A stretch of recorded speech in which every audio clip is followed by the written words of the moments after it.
بسم اللہ الرحمن الرحیم ان الحمد للہ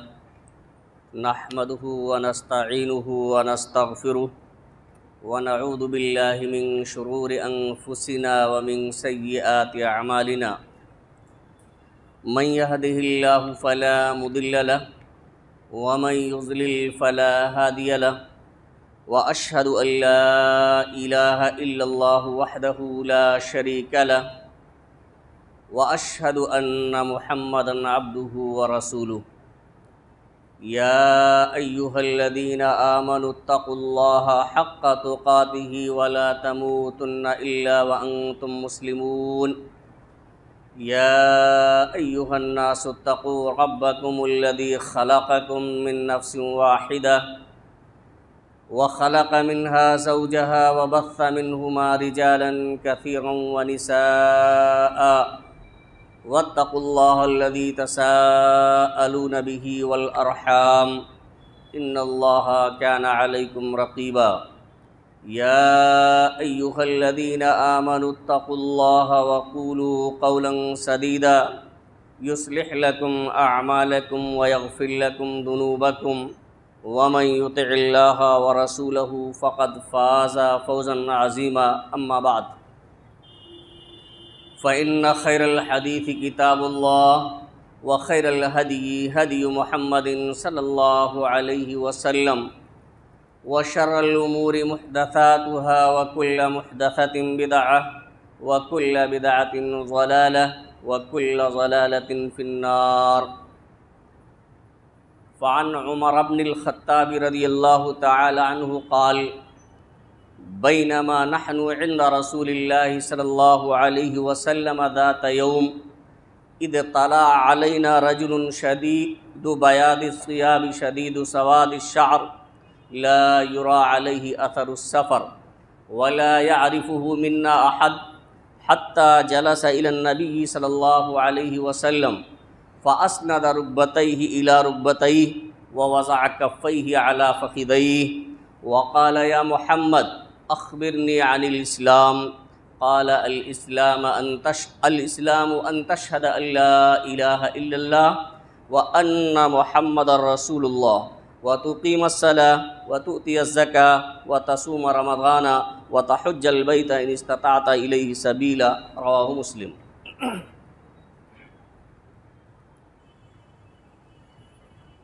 معزز سامعین کرام، حاضرین جمعہ،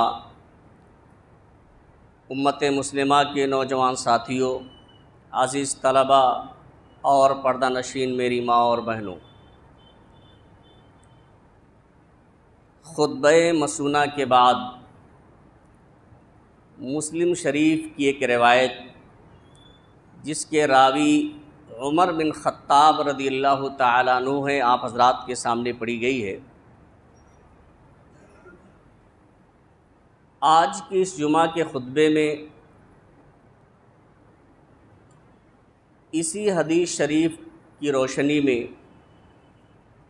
کچھ باتیں میں آپ حضرات کے سامنے عرض کرنا چاہتا ہوں. اللہ رب العالمین سے دعا ہے کہ الہ العالمین ہمیں کتاب و سنت کی روشنی میں صحیح بات کہنے اور کما حقہ اس پر عمل کرنے کی توفیق عطا فرمائے. آمین. حاضرین گرامی، خطبہ مسونہ کے بعد جو روایت آپ حضرات کے سامنے پڑھی گئی ہے،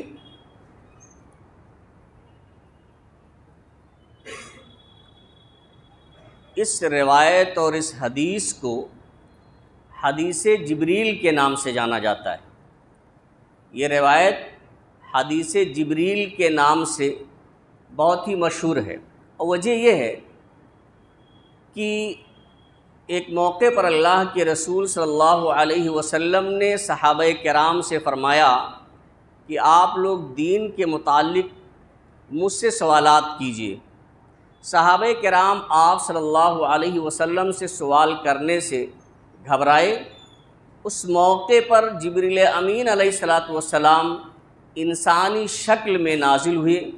اور انہوں نے اللہ کے رسول صلی اللہ علیہ وسلم سے دین کے متعلق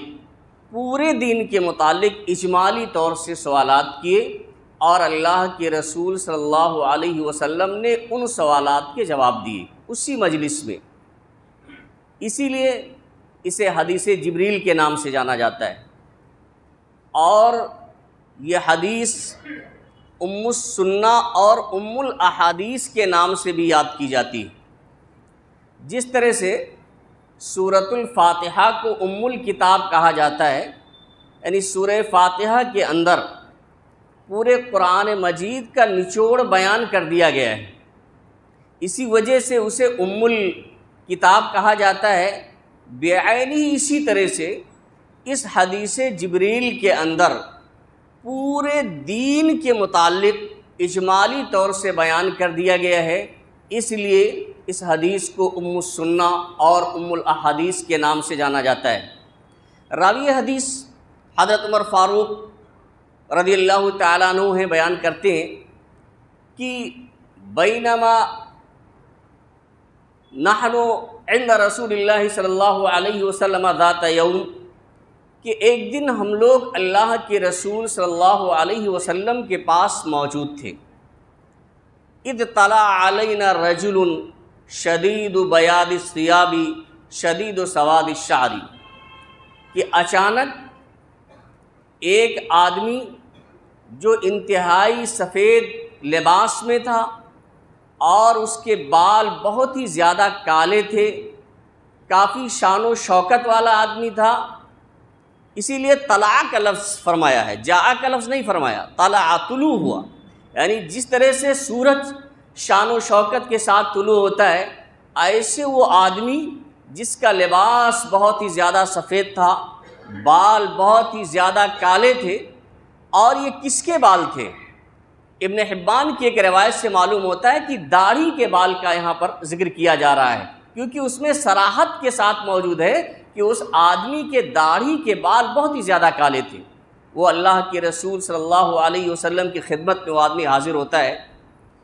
اور فَأَسْنَدَ رُكْبَتَيْهِ إِلَى رُكْبَتَيْهِ، اپنے گھٹنے کو اللہ کے رسول صلی اللہ علیہ وسلم کے گھٹنے سے ٹیک دیتا ہے، یعنی اپنے گھٹنے کو آپ صلی اللہ علیہ وسلم کے گھٹنے سے ملا کر بیٹھ جاتا ہے. وَوَضَعَ كَفَّيْهِ إِلَى فَخِذَيْهِ، اور اپنی دونوں ہتھیلیوں کو اللہ کے رسول صلی اللہ علیہ وسلم کی دونوں ران پر رکھتا ہے، اور اس کے بعد سوال شروع کرتا ہے. کہتا ہے یا محمد صلی اللہ علیہ وسلم، اے محمد اخبرنی عن الاسلام. پہلا سوال جو ہوتا ہے، ویسے آپ روایات دیکھیں گے تو کئی طرح کی روایتیں ملتی ہیں، جن میں کسی روایت میں آپ کو ملے گا کہ پہلے اسلام کے بارے میں سوال کیا، کسی روایت میں آپ دیکھیں گے کہ پہلے ایمان کے بارے میں سوال کیا، کسی روایت میں اور کچھ ملتا ہے. بہرحال واقعہ ایک ہی ہے، وہ راویوں کے اعتبار سے جس طرح سے انہوں نے تعبیر کیا ہے. ایمان کے بارے میں بھی سوال کیا تھا، اسلام کے بارے میں بھی سوال کیا تھا، احسان کے بارے میں بھی سوال کیا تھا، قیامت کے بارے میں بھی سوال کیا تھا، قیامت کی نشانیوں کے بارے میں بھی سوال کیا تھا. یہ سب سوالات انہوں نے کیے. کہا فَأَخْبِرْنِي عَنِ الْإِسْلَامِ، یہاں اسلام کا معنی اور مفہوم نہیں پوچھا تھا، اسلام کے ارکان کے بارے میں سوال کیا تھا کہ اسلام کے ارکان کیا کیا ہیں، اسلام کے کیا کیا ارکان ہیں، کتنے ارکان ہیں. ہم میں سے بہتوں کو اس بات کا علم نہیں ہوگا، مسلمان ہونے کا تو دعویٰ کرتے ہیں، اگر پوچھ لیا جائے اسلام کے کتنے ارکان ہیں، اگر بمشکل بتا دے تو پھر اگر یہ سوال ہو جائے کہ ایمان کے کتنے ارکان ہیں تو نہیں بتا پائے گا. یہ دونوں سوالات کیے کہ اسلام کے بارے میں آپ بتائیے. تو اللہ کے رسول صلی اللہ علیہ وسلم نے فرمایا الاسلام ان تشہد ان لا الہ الا اللہ وان محمد رسول اللہ. پہلا رکن آپ نے بیان فرمایا کہ اسلام یہ ہے کہ تم اس بات کی شہادت اور گواہی دو کہ اللہ کے سوا کوئی بھی عبادت کے لائق نہیں ہے اور محمد صلی اللہ علیہ وسلم اس کے رسول ہیں. یعنی اسلام کی جو پہلی بنیاد ہے،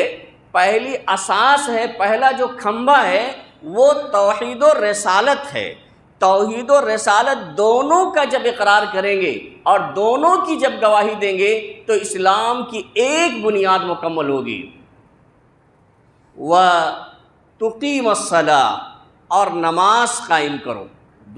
دوسرا رکن آپ نے بیان فرمایا کہ نماز قائم کرو۔ وَتُؤْتِيَ الزَّكَاةَ، اور تیسرا رکن آپ نے بیان فرمایا کہ زکوٰۃ ادا کرو۔ اور چوتھا رکن یہ ہے وَتَصُومَ رَمَضَانَ، رمضان کے روزے رکھو۔ وَتَحُجَّ الْبَيْتَ إِنِ اسْتَطَعْتَ إِلَيْهِ سَبِيلًا، اور پانچواں رکن یہ ہے کہ اگر تمہیں خانہ کعبہ تک سفر کرنے کی استطاعت اور طاقت ہے، اتنا اللہ رب العالمین نے آپ کو مال و دولت سے نوازا ہے کہ آپ وہاں جا سکتے ہیں، بآسانی واپس آ سکتے ہیں، تو آپ خانہ کعبہ کا حج کیجئے۔ یعنی یہ 5 ارکان اللہ کے رسول صلی اللہ علیہ وسلم نے اسلام کے بتلائے، یعنی توحید و رسالت کی گواہی دینا، نماز قائم کرنا، زکوٰۃ ادا کرنا، رمضان کے روزے رکھنا، اور اگر استطاعت ہے تو خانہ کعبہ کا حج کرنا۔ یہ زندگی میں ایک بار فرض ہے اگر اللہ رب العالمین نے آپ کو صاحب حیثیت بنایا ہے۔ راوی حدیث کہتے ہیں قال صدقت، اس آدمی نے کہا کہ آپ نے سچ فرمایا۔ یعنی اللہ کے رسول صلی اللہ علیہ وسلم سے سوال کرتا ہے اور جب آپ جواب دے دیتے ہیں تو کہتا ہے صدقت، آپ نے سچ فرمایا۔ فعجبنا له يسأله ويصدقه، تو ہم کو تعجب ہوا کہ یہ آدمی سوال بھی کرتا ہے اور ساتھ ساتھ تصدیق بھی کرتا ہے، جبکہ عادت یہ ہے، معمول یہ ہے کہ جو آدمی جانتا نہیں ہے سوال اگر کرتا ہے تو پھر اس پہ تصدیق کرنے کی جرات کہاں سے ہوگی؟ تو اس پر ہم لوگوں کو تعجب ہوا۔ یہ حضرت عمر فاروق رضی اللہ تعالیٰ عنہ کہتے ہیں۔ پھر اس کے بعد وہ دوسرا سوال کرتا ہے کہ فَأَخْبِرْنِي عَنِ الْإِيمَانِ، کہ مجھے ایمان کے بارے میں بتائیے۔ یہاں بھی ایمان کا معنی اور مفہوم نہیں پوچھا، بلکہ ایمان کے ارکان کے بارے میں پوچھا کہ ایمان کے کتنے ارکان ہیں، ایمان کے کتنے ستون ہیں، کن کن چیزوں پر ایمان لانا واجب اور ضروری ہے۔ تو اللہ کے رسول صلی اللہ علیہ وسلم نے فرمایا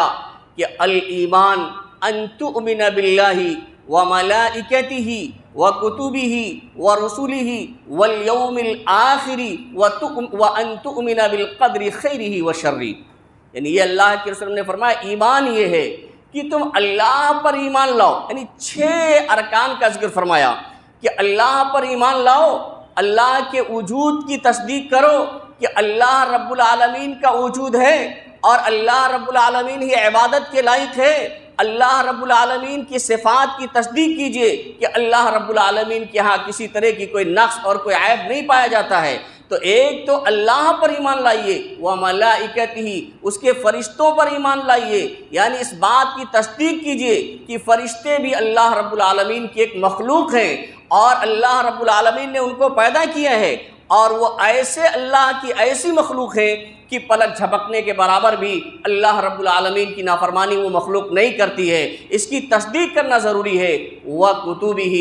اور اس کی آسمانی کتابوں پر ایمان لاؤ، یعنی اللہ رب العالمین نے جن کتابوں کو اپنے انبیاء کرام پر نازل فرمایا ان کتابوں پر ایمان لانا، ان کی تصدیق کرنا ضروری ہے کہ وہ اللہ رب العالمین کی طرف سے نازل کی گئی ہیں۔ اور خاص طور سے قرآن مجید، اس کے بارے میں تو اس طرح کا یقین رکھنا ضروری ہے کہ یہ آخری کتاب ہے جو محمد صلی اللہ علیہ وسلم پر نازل کی گئی ہے، اور اس کتاب کی حفاظت کی ذمہ داری اللہ رب العالمین نے لی رکھی ہے۔ قیامت تک اس میں کوئی رد و بدل نہیں کر سکتا ہے، کوئی تبدیلی نہیں کر سکتا ہے۔ اور دوسری آسمانی کتابوں نے تو لوگوں نے تحریف کر لی، اس میں تبدیلی کی، لیکن قرآن مجید ایسی مقدس اور پاکیزہ کتاب ہے، اتنی محفوظ کتاب ہے کہ اس میں تبدیلی کی کوئی گنجائش نہیں ہے، کیونکہ اللہ رب العالمین نے اس کی حفاظت کی ذمہ داری خود لی ہے۔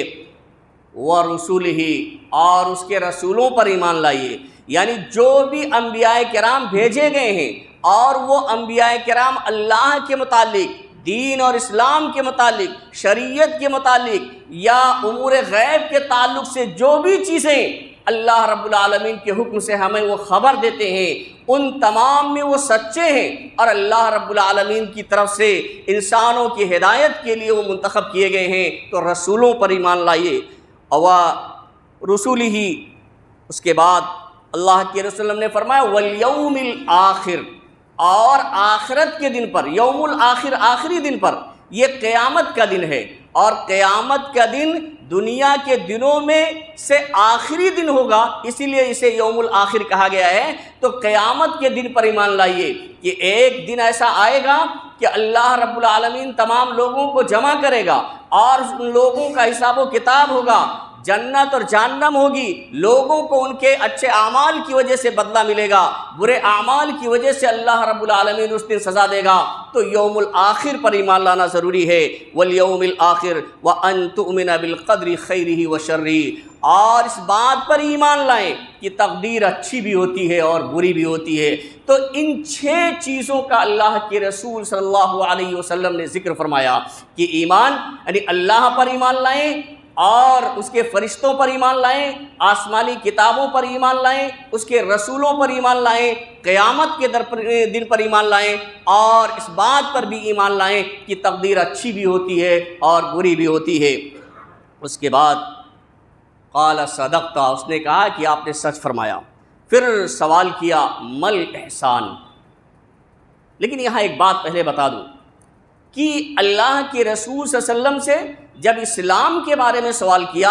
تو آپ نے ظاہری اعمال کا ذکر فرمایا کہ آپ گواہی دیجئے، نماز پڑھیے، روزہ رکھیے، حج کریے، زکوٰۃ ادا کیجئے، ظاہری اعمال کا ذکر فرمایا۔ لیکن جب ایمان کا ذکر کیا تو باطنی اعتقاد کا ذکر کیا، آپ نے ایمان تصدیق کا ذکر کیا۔ اس سے یہ معلوم ہوتا ہے کہ ایمان اور اسلام اگر ایک ساتھ استعمال ہوتے ہیں تو ان کے معنی میں فرق ہوتا ہے۔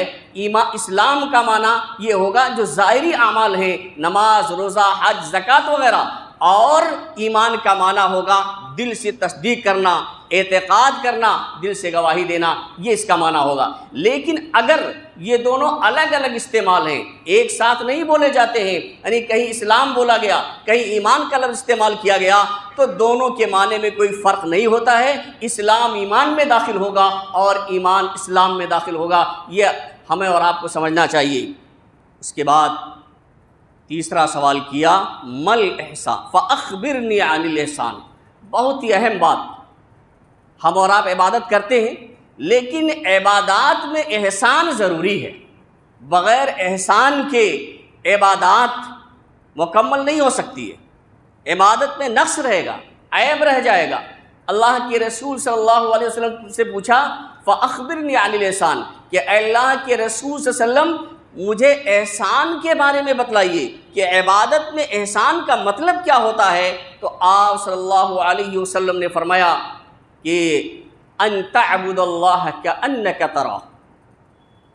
فإن لم تکن تراہ فإنہ یراک، کہ تم اللہ رب العالمین کی عبادت کے لیے جب حاضر ہو، اللہ کی عبادت کے لیے جب آؤ، جب اس کی عبادت کرو، تو اتنا خلوص اور للہیت تمہارے اندر پائی جائے، اتنا خلوص کے ساتھ آپ اللہ کی عبادت کر رہے ہو کہ گویا کہ تم اللہ کو دیکھ رہے ہو، یعنی آپ کا تصور یہ ہو کہ بھئی مالک کے سامنے اگر مزدور کوئی کام کرتا ہے، اس کی موجودگی میں اس کو دیکھ کر تو کما حقہ وہ کام کرنے کی کوشش کرتا ہے، لیکن اگر غائب ہے، موجود ہی نہیں ہے، تو جیسا تیسا کر لے گا۔ تو جب یہ تصور ہوگا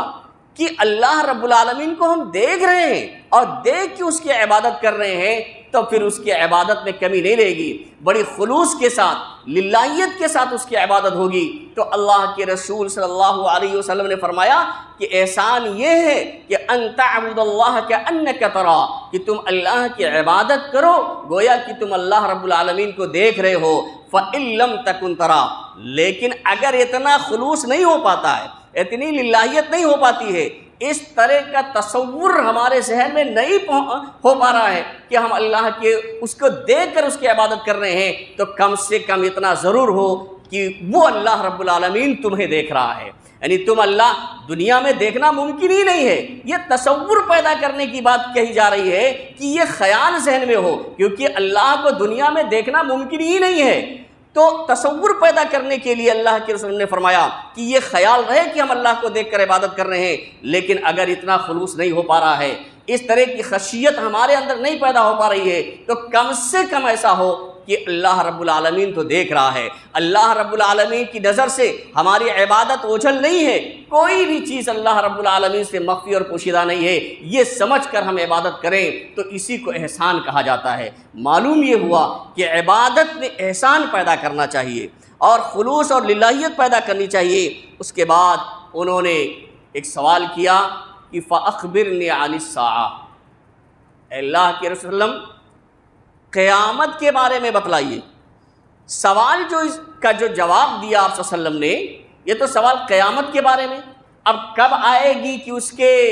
نشانیاں کیا ہیں یہ تو صراحت نہیں ہے، لیکن اللہ کے رسول صلی اللہ علیہ وسلم نے جو جواب دیا اس سے یہ پتہ چلتا ہے کہ وہ قیامت کی تاریخ متعین کرنا چاہ رہے تھے، قیامت کس دن کس تاریخ میں آئے گی، کب آئے گی۔ اس لیے آپ صلی اللہ علیہ وسلم نے فرمایا مَلْ مَسْئُولُ عَنْهَا بِأَعْلَمَ مِنَ السَّائِلِ، کہ سائل سے زیادہ مسئول نہیں جانتا ہے۔ دیکھیے جملہ دیکھیے اللہ کے رسول کا کہ آپ نے کہا کہ سائل سے زیادہ مسئول نہیں جانتا ہے، یعنی جس سے پوچھا جا رہا ہے وہ سوال کرنے والے سے زیادہ نہیں جانتا ہے۔ جہاں آپ صلی اللہ علیہ وسلم نے اپنی طرف سے نفی کی کہ مجھے قیامت کب آئے گی اس کا علم نہیں ہے، وہاں اس بات کی بھی صراحت کر دی کہ آپ بھی نہیں جانتے ہیں، آپ سے زیادہ میں نہیں جانتا۔ مطلب یہ ہے کہ نہ میں جانتا ہوں نہ آپ جانتے ہیں، اور قیامت کا علم ان 5 علوم میں سے ہے جن کو اللہ رب العالمین کے علاوہ کوئی نہیں جانتا ہے۔ تو انہوں نے پوچھا اور اللہ کے رسول صلی اللہ علیہ وسلم نے کہا کہ سائل سے زیادہ مسئول نہیں جانتا ہے، آپ سے زیادہ مجھے علم نہیں ہے۔ معلوم یہ ہوا کہ قیامت کا علم اللہ کے علاوہ کسی کو نہیں، ہمارے آخری نبی جناب محمد رسول اللہ صلی اللہ علیہ وسلم کو بھی یہ علم نہیں تھا کہ قیامت کب آئے گی، قیامت کب آئے گی علم نہیں تھا، اور جبریل امین کو بھی نہیں تھا۔ اسی لیے اللہ کے رسول صلی اللہ علیہ وسلم نے یہ جواب دیا تو فوراً جبریل امین نے سوال کیا فَأَخْبِرْنِي عَنْ عَمَارَاتِهَا، کہ اللہ کے رسول ٹھیک ہے قیامت کب آئے گی اس کا علم نہیں ہے، لیکن اس کی کچھ نشانیوں کے بارے میں آپ مجھے بتا دیں کہ اس کی نشانیاں کیا ہیں، قیامت کی علامتیں کیا ہیں۔ تو آپ صلی اللہ علیہ وسلم نے فرمایا أَن تَلِدَ الْأَمَةُ رَبَّتَهَا، بعض روایت میں آتا ہے أَن تَلِدَ الْأَمَةُ رَبَّهَا، بعض روایت میں آتا ہے أَن تَلِدَ الْأَمَةُ بَعْلَهَا، کہ لونڈی اپنی مالکن کو جنے گی، لونڈی اپنے آقا کو جنے گی، لونڈی اپنے شوہر کو جنے گی۔ اس کا کیا مفہوم ہے؟ محدثین کرام نے اس کے کئی مفہوم بیان کیے ہیں۔ اس کا ایک مفہوم یہ ہے کہ اولاد اپنی والدین کی نافرمان ہو جائے گی، والدین کی نافرمانی کرے گی۔ آپ بتائیے والدین کی نافرمانی اولاد کرے گی، اس جملے سے مطابقت کیسے ہے؟ یہ اس طرح سے مطابقت ہے کہ جس طرح سے آقا مالک اپنی لونڈی کو پر ظلم کرتا ہے، اس کو ذلیل و رسوا کرتا ہے، گالی گلوچ دیتا ہے، مارتا پیٹتا ہے، ستاتا ہے، ظلم کرتا ہے، ایسے اولاد نافرمان ہو جائے گی، اور لڑکا اپنی ماں کے کو گالی دے گا، اسے برا بلا کہے گا، اسے مارے پیٹے گا، ظلم و زیادتی کرے گا، اسے رسوا و ذلیل کرے گا۔ تو مجازی طور سے یہ کہہ دیا گیا کہ گویا کہ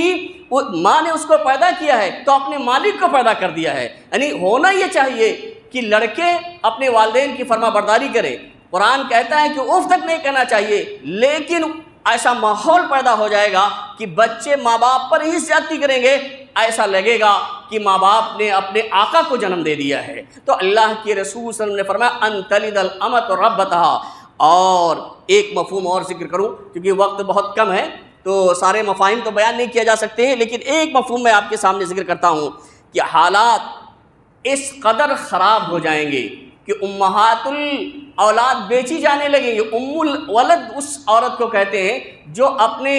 اس لونڈی کو کہتے ہیں کہ جس نے بچہ جنا ہو، جس کے بچہ پیدا ہو جائے اس کے آقا سے، تو پھر اس کا بیچنا جائز نہیں ہوتا ہے۔ لیکن ایسے حالات پیدا ہوں گے، حالات اتنے خراب ہوں گے، لوگ دین و شریعت کی پابندی نہیں کر پائیں گے، عمل نہیں کریں گے، اور امہات الاولاد بیچی جائیں گی کثرت سے، اور وہ بکتی رہیں گی، لوگ خریدتے رہیں گے۔ ایک دن ایسا آئے گا کہ اس کا لڑکا ہی اسے خرید لے گا، پتہ ہی نہیں چل گا، اس کا لڑکا ہی اسے خرید لے گا اور اس سے وہ جنا کرے گا، جمع کرے گا، جان نہیں سکے گا۔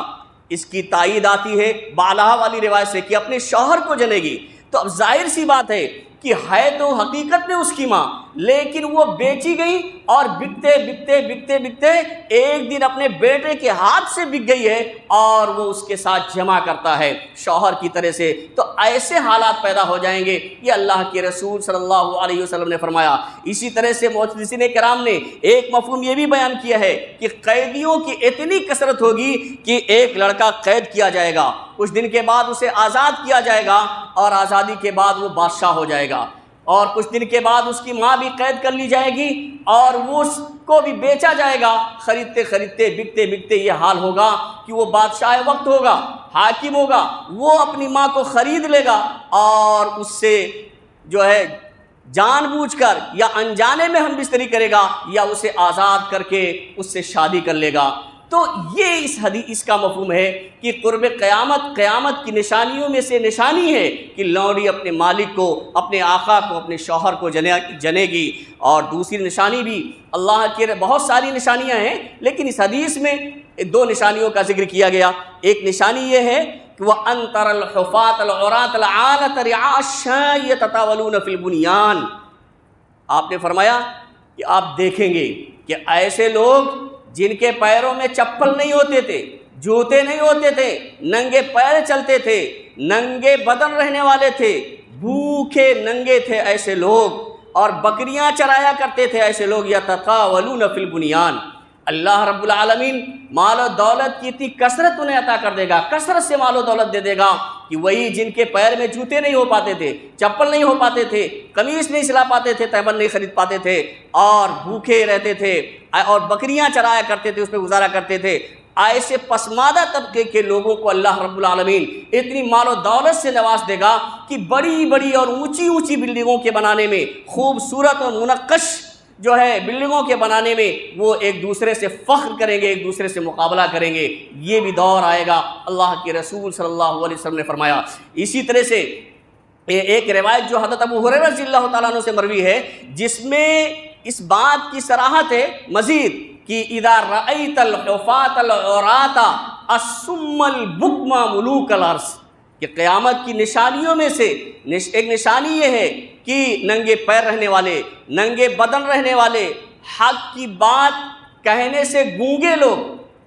سم کہا، گونگے تو حقیقت میں گونگے نہیں ہوں گے بلکہ حق کی بات بولنے سے وہ گونگے ہو جائیں گے. جہاں حق اور سچائی کی بات ہوگی وہاں وہ بولنے سے اعراض کریں گے، بولیں گے نہیں. اور بکما اور بہرے اور گونگے لوگ ہوں گے. بکم بھی کہا ہے کہ ایک بہرے اور گونگے سنیں گے بھی نہیں اور کہیں گے بھی نہیں، ایسے لوگ ہوں گے. اور ایسے لوگ کیا ہیں؟ ملوک الارض، زمین کے بادشاہ ہو جائیں گے. ایسے لوگ حاکم وقت ہو جائیں گے کہ جب کوئی بھی صحیح بات ہوگی، کوئی بھی حق کی بات ہوگی تو اس کے سننے کے لیے بہرے ہو جائیں گے. وہ سنیں گے نہیں، دنیا چیختی رہے گی، رعایا چلاتی رہے گی. لیکن یہ قیامت کی نشانیوں میں سے ہے کہ ایسے عمرا، ایسے حکام اور ایسے بادشاہ پیدا ہو جائیں گے کہ حق کی بات سننے سے بالکل بہرے ہو جائیں گے، صحیح بات کہنے سے بالکل گونگے ہو جائیں گے. ان کا جو مشن ہوگا، ان کا جو طریقہ ہوگا اس کے مطابق وہ چلتے رہیں گے اور زمین کے وہ لوگ بادشاہ ہو جائیں گے. یہ قرب قیامت کی نشانیوں میں سے ایک نشانی اللہ کے رسول صلی اللہ علیہ وسلم نے بیان فرمائی. اس کے بعد راوی حدیث کہتے ہیں کہ وہ آدمی پھر چلا گیا اور اللہ کے رسول صلی اللہ علیہ وسلم نے، حضرت عمر کہتے ہیں کہ میں دیر تک وہاں ٹھہرا رہا، اور بعض روایت میں آتا ہے کہ 3 دنوں کے بعد آپ صلی اللہ علیہ وسلم نے انہیں بیان فرمایا. اور اسی مجلس میں کچھ دوسرے لوگوں کو آپ صلی اللہ علیہ وسلم نے بتایا. کیا؟ تو حضرت عمر سے جو 3 دن کے بعد یا کافی وقت کے بعد جو بتایا، وہ یہ سوال کیا آپ نے کہ عمر، معلوم ہے کہ وہ سائل کون تھا جو سفید پوشاک میں تھا اور بال بھی پراگندہ نہیں تھے، کوئی پہچانتا بھی نہیں تھا، تو اس کو جانتے ہو کون تھا سوال کرنے والا؟ انہوں نے کہا کہ اللہ اس کے رسول زیادہ جانتے ہیں. تو اللہ کے رسول نے فرمایا فَإِنَّهُ جِبْرِيلُ